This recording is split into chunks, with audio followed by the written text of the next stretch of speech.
Hello. In this video, we'll continue working in section 1. And now, what we just saw were, again, those were our basic linear equations. Now we're going to take a look at the distributive property. We're going to see situations where linear equations aren't quite so clean. So, in the book, and once again, this is where figure out what works for you. Some people really like the formulas that are provided, and that makes sense to them. For other people, the formulas tell them very little. It's the description that goes with it. So in our book, they go through this. They have the distributive property, and they show this formula, but then they explain the concept.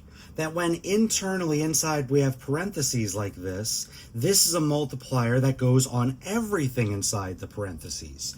So that when we multiply, we distribute it to both terms. I would do A times B, and then I would separately do A times C. So that's the idea. And that's, again, some people look at that, it makes perfect sense. Other people, if they don't write a sentence, that really doesn't make a lot of sense to them. But now let's continue. Let's keep going with solve the equation. And I think we're up to number 6 now. And for number 6, let's look at 4 parentheses 2x minus 5 equals 3x minus 15. It's a little bit messier. You look at the problems we were just working on a moment ago, or in the previous video, depending on when you watched that, and we already had what we called clean linear equations. Something like that, something like that. But in this one, it's just a bit messy. On the right side, it's got the nice, just simple variable and simple term, constant term, but on this side, it's got that extra parentheses. So what do? Before we start isolating the variable, the idea is we're going to have to clean up. So I will distribute. I'll distribute on this side to get rid of those parentheses. 4 times 2x is 8x. 4 times minus 5 is minus 20. On the other side, the 3x minus 15, I didn't do anything.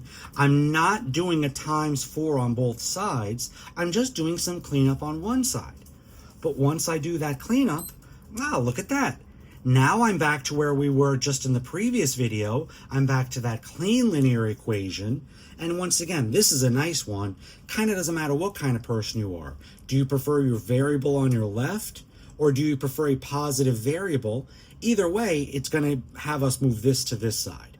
If you do a minus 8x here and here, you'll end up with a minus x term, and you're on the right side. Very few people like that. So this one, we're kind of typically on the same spot. Minus 3x on both sides. Cancel here. The minus 15 is all that's left on the right. Over here on the left, that becomes a positive 5x. The minus 20 is still there. Now I'm doing a plus 20 on both sides, right? I'm trying to get at that x. So the next thing to go is that 20. It's attached by subtraction, so I'm doing addition. 5x left on the left side. Positive 5 left on the right side. 5 times x. I will divide both sides by 5. And this is where some people, again, they look at this as this cancel, you're left with x. Over here, this cancels, but there's still got to be something there. That's why, like we said over here, there's really a 1 still in front of that x. Here, we need to see that 1 is what's left, because that is our solution. A quick note with the check on a problem like this. When we go to check, you should always go back to the original. If you go back to this modified version of the equation, you have the possibility something goofy happened from here to here, and now you have the correct answer to this equation, but not the right one that you started with. So make sure you go back up here. So that may look a little ugly. I plug in the 1 for x here. That's 2 times 1 minus 5. And then 3 times 1 minus 15. Now we're seeing some real PEMDAS. The parentheses in PEMDAS, inside parentheses, we've got some real work inside parentheses here. And even inside here, still have to follow PEMDAS. I'm not just going left to right, I'm doing the multiplication before I do the subtraction. 2 times 1 is 2, 2 minus 5 is negative 3. So I get a negative 3 inside here. Now that's just regular multiplication. 4 times negative 3 is negative 12. What about my other side? Well, this is what we were seeing before. 3 times 1, simple 3, minus 15. And yes, that is indeed true. That's no longer a question. So now I know for certain that is indeed my solution. And let's do one more like this. One more big messy one. Let's look at minus 7 plus 4x. Just pointing out here, it's not always x term on the left, number on the right. Sometimes they could be out of order. That's no problem. Equals, on the other side, 6 parentheses quantity 3x plus 2 plus 7 minus x. I've got a big mess. But just to point out, this left side is really not messy. And for some people, they really prefer this order, so they could just change the order, put the 4x in the front, but keep the signs in their proper place. If you move the 4x to the front, it's a plus 4x minus 7, and then technically you don't need to show that plus sign anymore. So you can clean that up if it really bothers you, but that really shouldn't. The issue is really over here. We've got this mess. Well, where do I start? Well, like we did up here, let's get rid of these parentheses. I see distribution here, so let's actually go through and distribute. I'm not doing anything on my left side. I'm just leaving it alone. But now on my right side, I'm doing some work. 6 times 3x is 18x. 6 times 2 is 12. And I still have that plus 7 minus x at the end. From here, not done. This is still very messy because now on the right side, it wasn't just the parentheses that made it messy like this one. Now I've also have these extra terms. We were saying before, again, a variable and a constant, that's fine. But now I got a variable, a constant, another variable. Finish cleaning up the right side. Consider those like terms, right? The constants with the constants, the variables with the variables. Combine those. So I'm still not touching my left side. My right side, well, 18x minus x. This is where, again, some people like to fill in that 1. What am I subtracting? I'm subtracting 1x. That gives me a 17x. And then the 12 plus 7, that'll give me a 19. I don't think we've been using very huge numbers or anything, but just to point out, that's why, again, some people, calculators, they feel like they want to use them for all problems. Other times people just see I'm not as comfortable with 17 and 19 the way I was with 5 and 20. That's fine, folks. Again, you could be selective. You could use your calculators not all the time, but you should never be uncomfortable using it. So now, finishing this one up.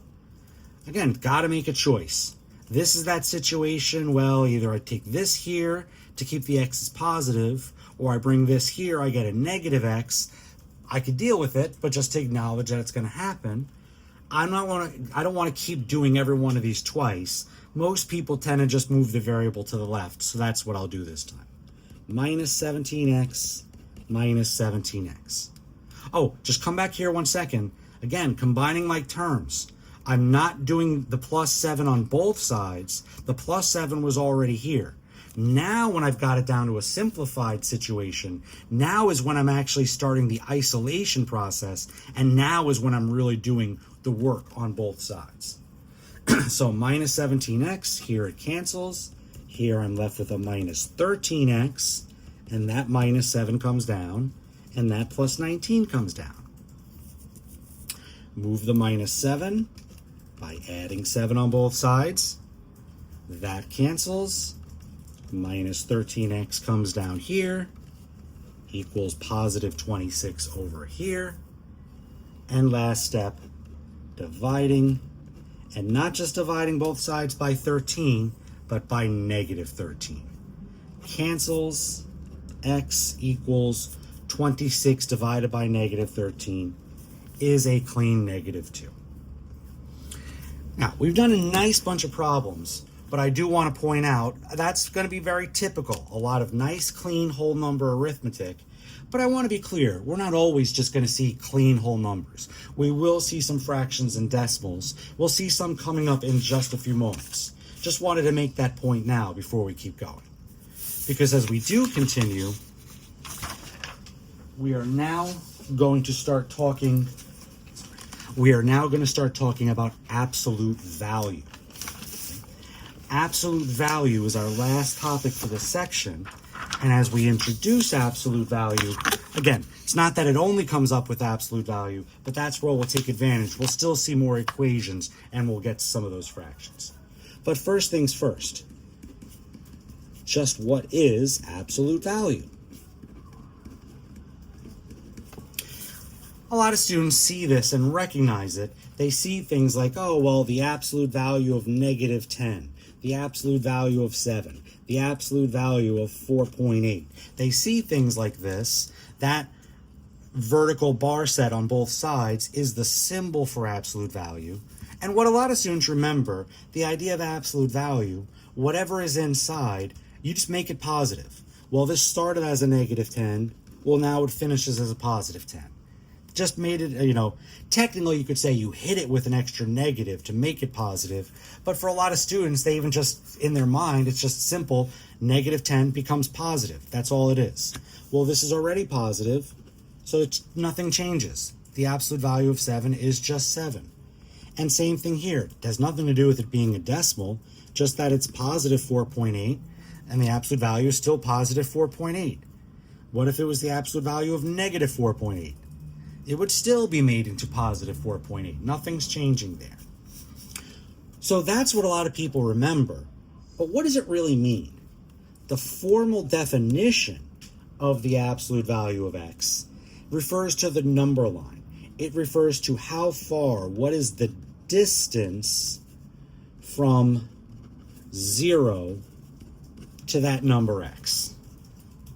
So if we looked at this, my number line, 0's in the middle, and if I looked at something like where is negative 10, I would count off there is 10 units between negative 10 and 0, so that distance is 10. If for this one, well, now the positive 7 is over on this side, but it's not about what side it's on, it's about distance. This was a distance of 10, hence the absolute value is 10. This is a distance of 7, hence the absolute value is 7. So that's the formal understanding, but now we're moving very quickly into the equations. So again, still solve the equation. And we're going to start simple here. We'll start renumbering, because now we're looking at absolute value problems. Number 1, let's look at the absolute value of x equals 9. If we really think about it, fully think about everything we've said and done, without having any technique, we can figure out the solution here. Because everything we've said, the solution is the value that makes this true. So the solution is what values have a distance from 0 equal to 9? What is 9 units away from 0? Well, let's just think about that. I go 9 units away from 0, 1, 2, 3, 4, 5, 6, 7, 8, 9, and I reach the number 9. So that is going to be a solution. But then I also realized the direction I go doesn't matter. I could have went 9 units the other way, 1, 2, 3, 4, 5, 6, 7, 8, 9, and finished here at negative 9.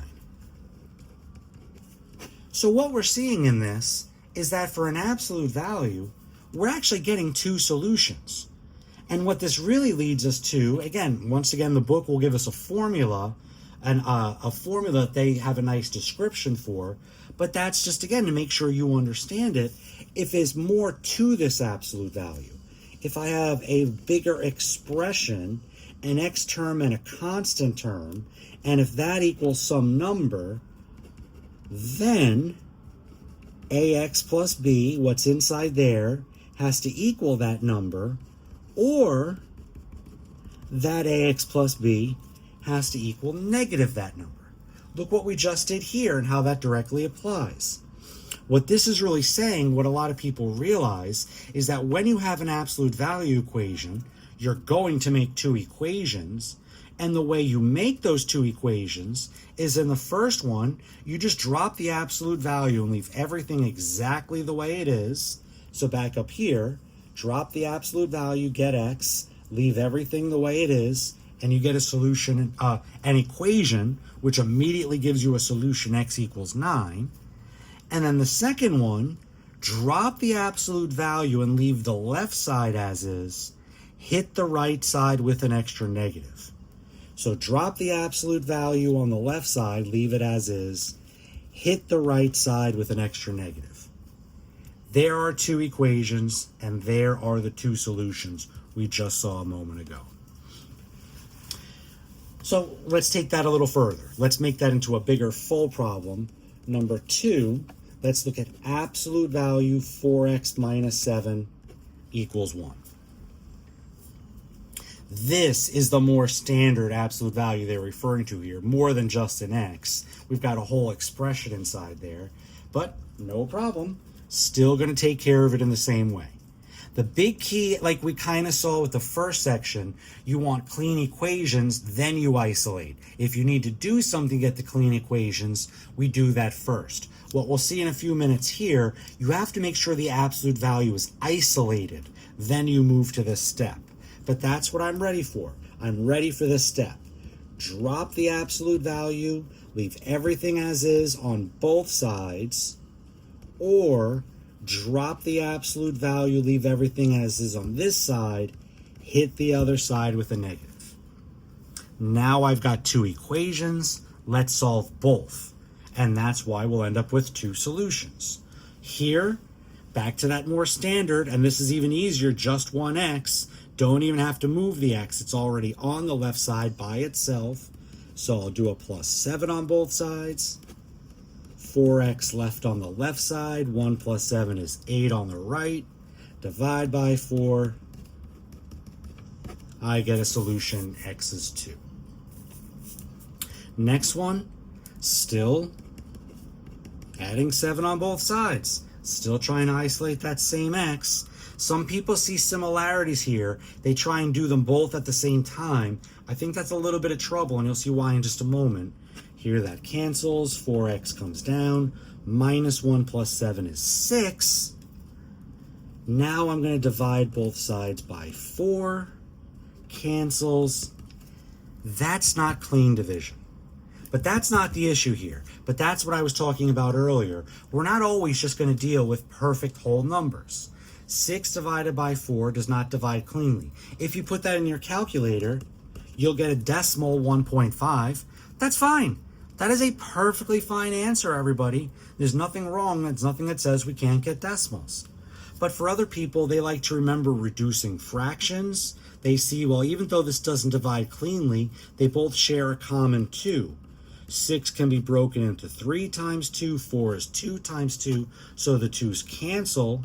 And I could have an answer of 3 over 2. Some people have been taught, that's a improper fraction, so they should make it a mixed number. Folks, I gotta be honest, any one of those, that's the same thing to me, and any one of those would give you full credit. But realize when we say two solutions, this is not 4 solutions. It's this is one solution, and then any one of these is the second solution. That's not 3 different solutions. That's just the same solution written in some slightly different forms. Okay, now that's such a common situation. Let's do another one just like that. Number 3. Let's look at number 3 as absolute value 2x minus 3 equals 11. Again, absolute value is already nicely isolated. Make the two equations. Notice, it's just here. That's the only spot I'm getting the negative. A very common misunderstanding that I want to bring up here is people think they're doing absolute value right here. And by doing absolute value, they change that minus 3 into a positive 3. That's not what this rule is telling us. This rule is telling us, I know it's written as a plus b here, but it doesn't matter the sign. This rule is telling us what's inside the absolute value stays as is. It's just that other side where in the first one it stays as is, the second one gets hit with that extra negative. So now 2 equations. I'm not trying to go fast, but hopefully we're starting to get in a groove with these. And this is where, always remember in the videos, folks, you could always, if you need to go, if you want to slow down a little bit, you could always pause as necessary. If you feel like it's going too slow, you already know how to do it, you want to check your answer, you just skip ahead. Make sure you check and you do get that same answer. So that's, again, the extra little variety and the extra little advantages you get in an online class like this. You get that freedom to do those little things, whereas in class, we're all exactly working at that same pace. So again, solving for x. X is already on the left side, so I'm moving the 3. 2x equals 14. Divide by 2. X equals 7. On this one, plus 3 on both sides, cancels. 2x on the left. Minus 11 plus 3 gives me minus 8. Divide both sides by 2, and I get x is minus 4. 2 solutions. I want to quickly now talk about a check. If you're going to check, you have to do them one at a time. So one at a time. Is x equals 7 a solution? Well, plugging that in, absolute value 2 times 7 minus 3, does that equal 11? I do some arithmetic. There's nothing to do on that right side. That's nice. But inside here, I get 14 minus 3. 14 minus 3 is 11. The absolute value of 11 is 11. That is definitely correct. How about the other one? Well, 2 times minus 4 minus 3. Does that equal 11? Inside the absolute value, 2 times minus 4 is minus 8. Minus 8 minus 3 is minus 11. And now the absolute value of minus 11 is positive 11. So we see 2 separate checks, but they both yield the same result, a true equation, so they are both correct solutions. So now we step it up a little bit. The first couple, the absolute value is already isolated. Now in number 4, let's look at 2 times the absolute value of 3x plus 1 equals 10. Just a little tweak, but that little tweak definitely is going to lead to a little bit of a difference.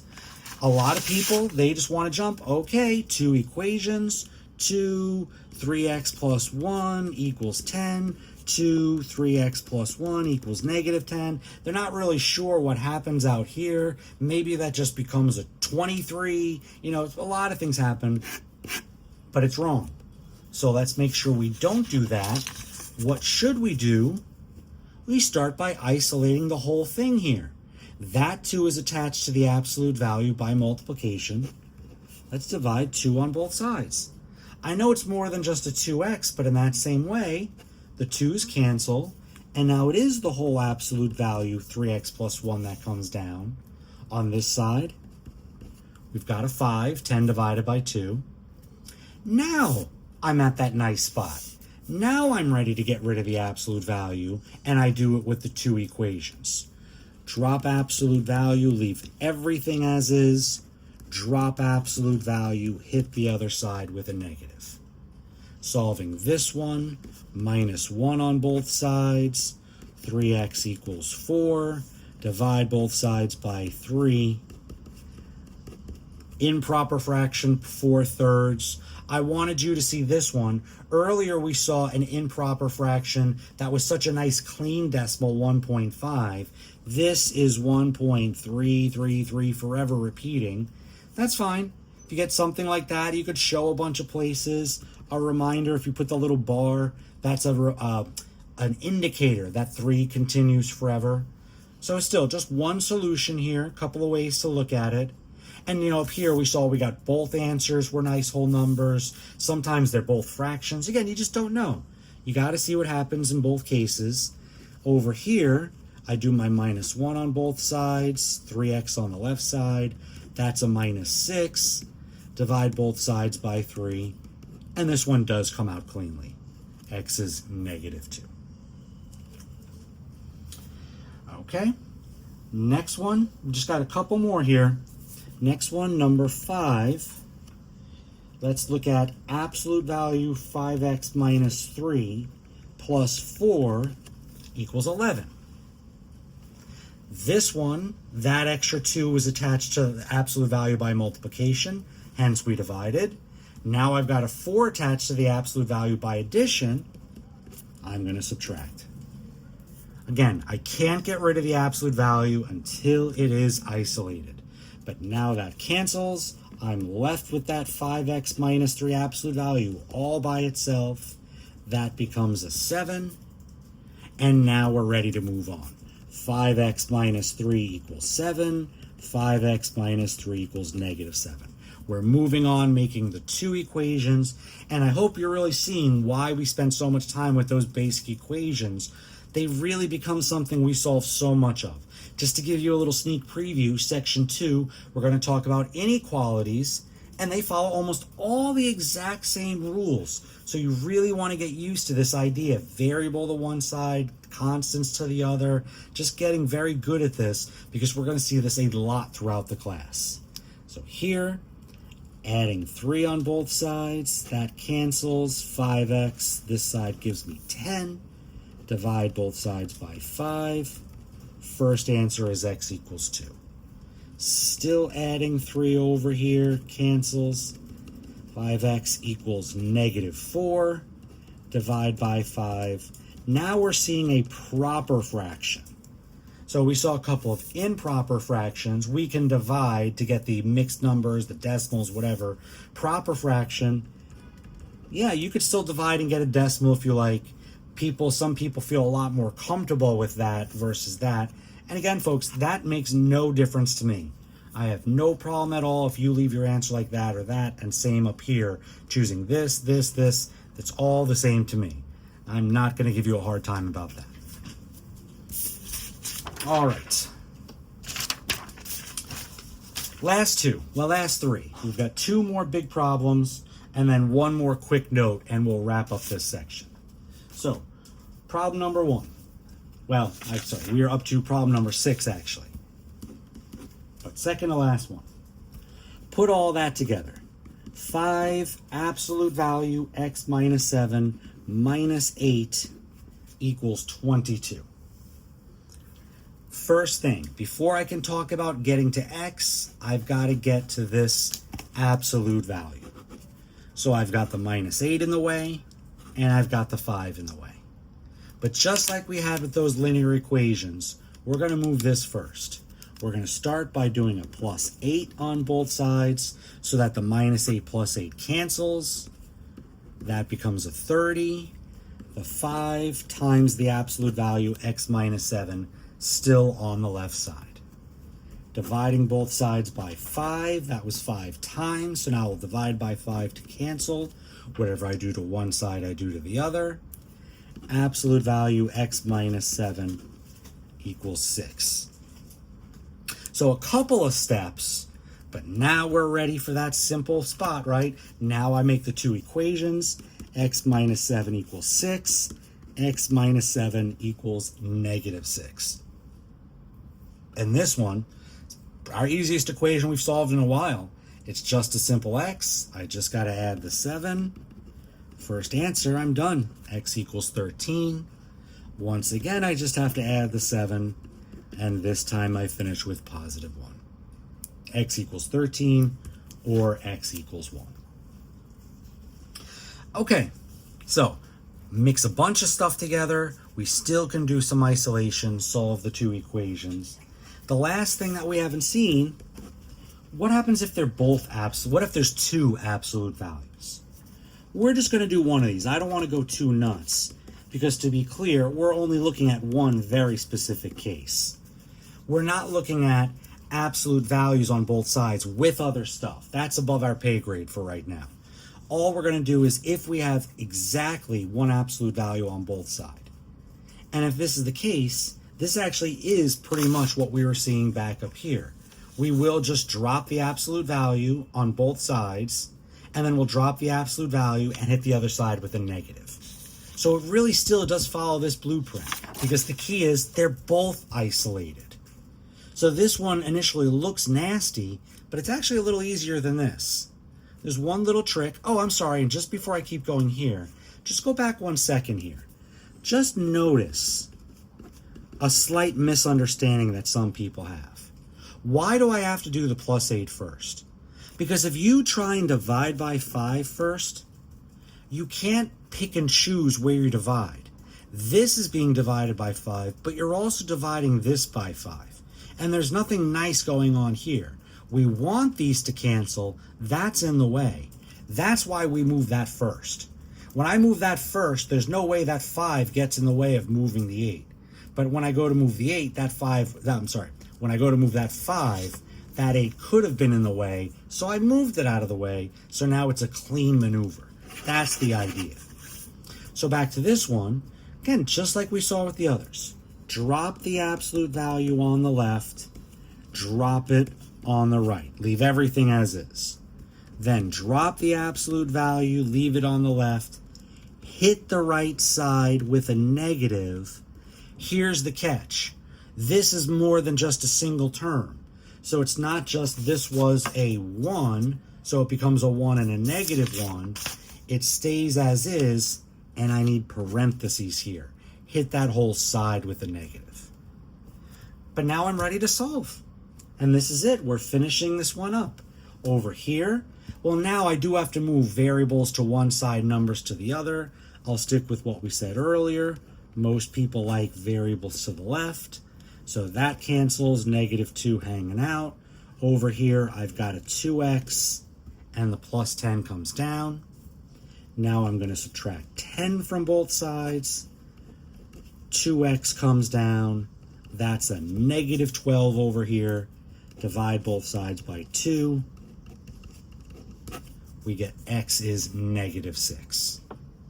Over here, we've got a little bit of cleanup. Before I start moving stuff left and right, first thing, these extra parentheses, let's just do some simple distribution. And some of us, it's fine just to distribute the negative. Some of us need to think of it as a -1 being distributed. The 4x plus 10 is staying as is on the left. Negative times 2x is -2x. Or -1 times 2x is -2x. Negative times -2, those two negatives combine to be a positive. Or -1 times -2 is +2. Either way, keep going. Now, x to one side, numbers to the other. Some people, they do enough of this that instead of doing one step move the x, then another step move the number, they do eventually get comfortable enough. Okay, they see that's going to work, so now on the same line, let's do a -10. So on the left side, 10s cancel, I'm left with a 6x. Right side, x's cancel, I'm left with a -8. And now I finish solving, divide both sides by 6. -8 over 6. Again, another one of those ugly mixed numbers, ugly decimals, divide it out. You'll see that it's actually is the same as we saw earlier. It's instead of just positive 1.3 repeating, it's a negative. You could reduce that as a fraction. Again, they've got a common 2 that divides out. Leave it as a mixed number. Any of those would be fine. So that's the end of section 1. And this is where, as we go on, we may add a little more, especially as people start asking questions. Some people may request additional problems, but this is definitely the point where now you want to move into the book. Go through the book, do the examples that are done, definitely do the problems that are not done. Use the answer key that I have posted on Brightspace to make sure your work is going right. If it is going well, great job. You just want to keep yourself refreshed so you don't forget these things, flipping through your notes here and there. If this doesn't go well, this is where you may want to just, remind yourself some of the facts in the videos. Some people like to watch the video a second time. That may be a good sign that you want to think about making an appointment with the help center. So again, just a lot of different options, but you definitely want to start to get your sense of what you know, what you don't know. As we said in that intro video, you want to establish good habits in the early part of the class and always be ready to adjust as we keep going. So that'll be it for this first week. We'll have more as we continue. Let me know always if you have any questions or problems.